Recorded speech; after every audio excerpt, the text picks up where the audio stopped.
Your rabbit will become more relaxed and more trusting when you spend quiet time together. Spending that kind of time with my rabbits taught me a very important lesson.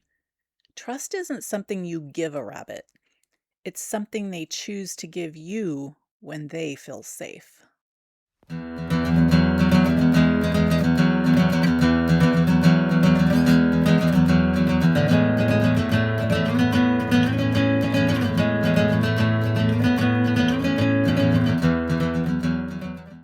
Every relationship with a rabbit begins the moment they come home.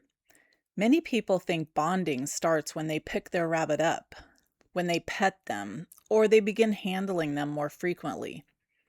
In reality, a human rabbit bond often begins by doing much less. One of the greatest gifts you can give a rabbit is space.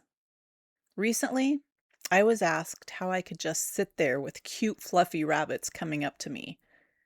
There are times when I have to pick up my rabbits for grooming, for veterinary appointments, or for at home well checks. But generally, when I spend time with my rabbits, I usually just sit quietly and let them decide if they want to investigate me. I remain still. I don't reach toward them. During those times, I try not to pick them up. I simply become part of their environment. They are not asking to be held. They're simply doing what rabbits do as part of their curious nature. Curiosity is one of a rabbit's greatest strengths. Before a rabbit decides that you're a safe person, they'll usually inspect you by using their incredible senses. They use their twitchy little nose to sniff your shoes or your clothing, your hands, or other items. Their noses give them a lot of information about the world around them, and they learn a lot about you as well. Rabbits can smell you long before you ever get to them, and their hearing is equally impressive. Their wild ancestors depend on these abilities to survive every single day in nature. Your pet rabbit's instincts have not disappeared. Those strong senses stayed intact.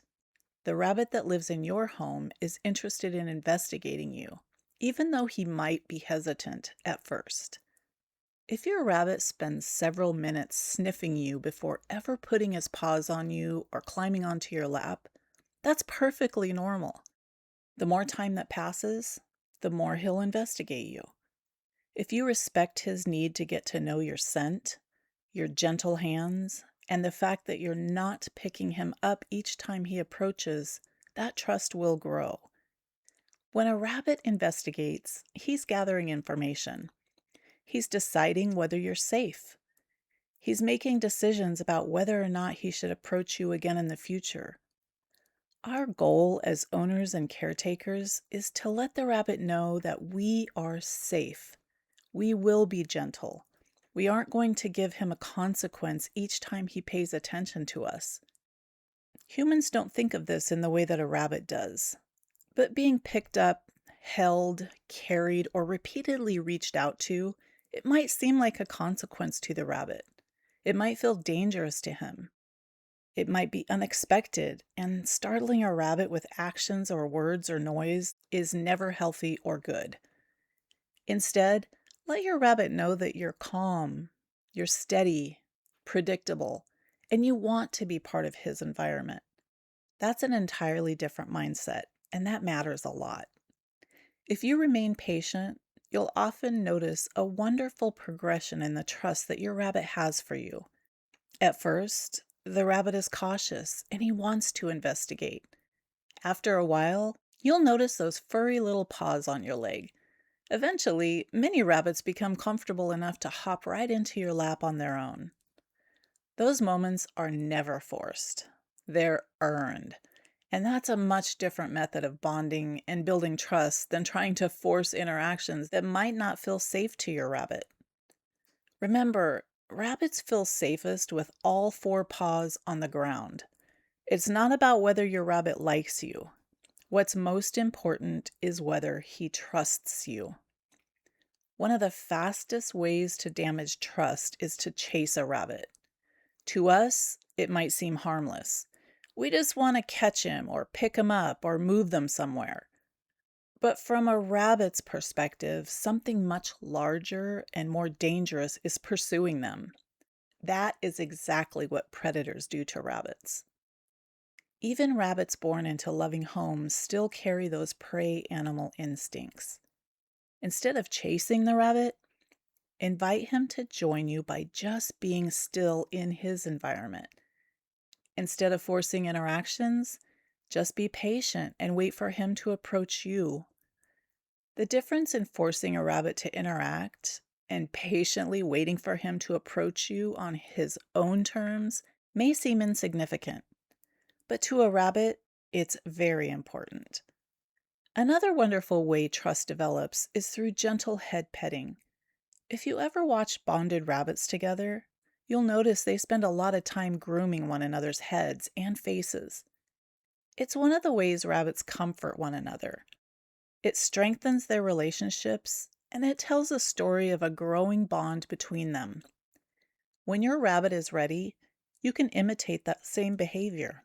When you pet a rabbit, instead of bringing your hand directly over the top of his head, slowly bring it from the side where he can see it. Rabbits have a blind spot directly in front of their faces. If something suddenly lands on their head without warning, it can startle them. When rabbits first come into my care, I'm careful. I gently touch the top of their head for just a second. Then I pull my hand away slowly. I repeat that several times before attempting longer head petting. This teaches the rabbit that my hand is safe. It will never be used to cause fear or pain. My hand comes toward him gently, and the interaction is peaceful.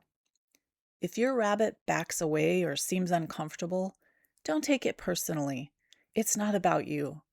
It's about him or his past, or it's just part of the nature of these animals. In those situations, just stop. Sit nearby. Don't reach out for him again. He's not ready. Or maybe he just wants to continue exploring in that moment. Every rabbit has a different history, and behavior always tells a story. Some rabbits have always known kindness from humans. Others may have experienced neglect, rough handling, abandonment, or situations that made them associate us with danger. Those rabbits often need much more time, sometimes weeks, sometimes months. Either way, trust that's built slowly will often result in the strongest bond between you and your rabbit. If you continue to be careful, patient, and gentle, eventually something wonderful begins to happen. Even a rabbit with a harsh beginning will approach you.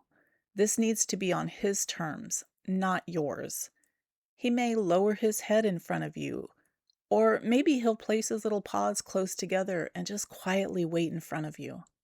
That isn't random behavior. It's actually how bonded rabbits ask one another for grooming.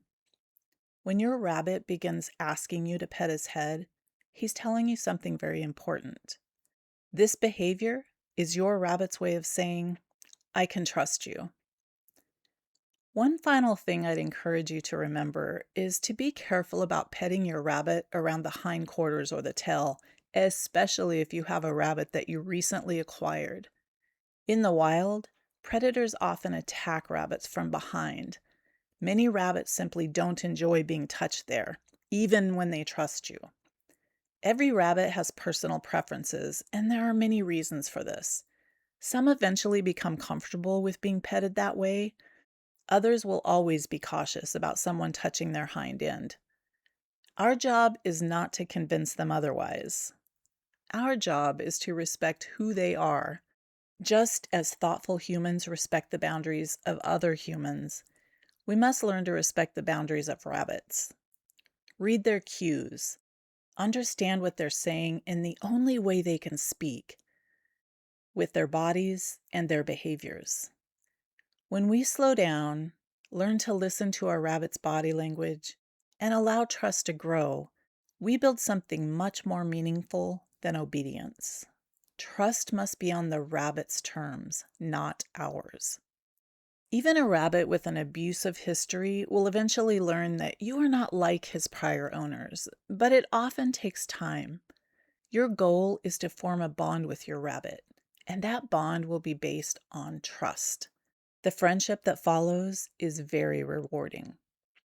Remember, the strongest bonds are not built by asking rabbits to become more like us.